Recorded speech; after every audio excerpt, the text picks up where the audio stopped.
Пальто из мериноса, тапочки из романовской шерсти, сапоги из немецкого бержгафа.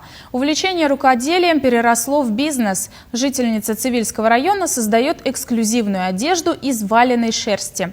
О ее работах знают далеко за пределами республики. Наша съемочная группа познакомилась с мастерицей. Вот сапожки я вообще валяла без всяких колодок, без всего. Это чисто ручная, вот это все, вот руку туда засовываешь, кулак вот так делаешь и вот начинаешь вот это все уваливать вот так. Пятку тоже кулак, вместо колодки был кулак. Свои первые заказы Оксана Владимирова из деревни Вторые Вурманкасы вспоминает с улыбкой. Тогда у чувашской мастерицы не было ни инструментов, ни опыта, зато была любовь к рукоделию.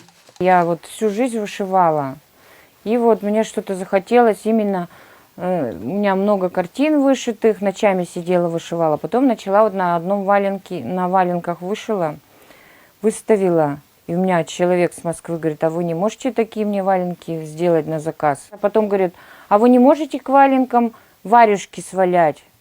А я говорю: конечно могу, а сама-то не знаю, как валять. Тогда на выручку женщине пришла всемирная паутина. Там она нашла мастер-классы и продавцов фурнитуры. Потом на продажу пошли тапочки и сапожки, в основном через интернет. Вот уже 3 года, как Оксана состоялась как мастер, а увлечение переросло в семейный бизнес. В помощниках у нее супруг и старший сын. У меня мама, она смотрела, как я делаю, помогала мне. А так я сам пока что не делал. После школы прихожу, маме помогу немного.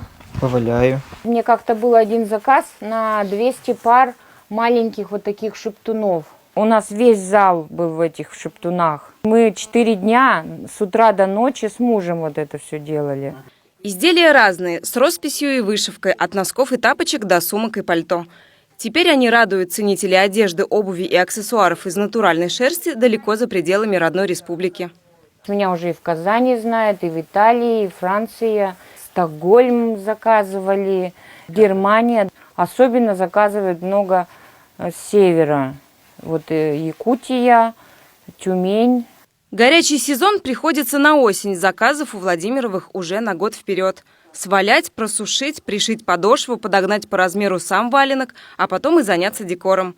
При идеальном раскладе на одну пару уходит неделя. Если несколько лет назад Владимировы отдавали изделия по себестоимости, то сейчас в 3-4 раза дороже. Оксана делится знаниями с местными школьницами. Учениц в родной деревне пока немного, но потенциал в них есть, говорит мастерица. Умелые руки могут приносить неплохие деньги, но без любви к рукоделию в этом деле не обойтись. Оксана Замятина, Леонид Петров, Никита Углев. Вести Чувашия.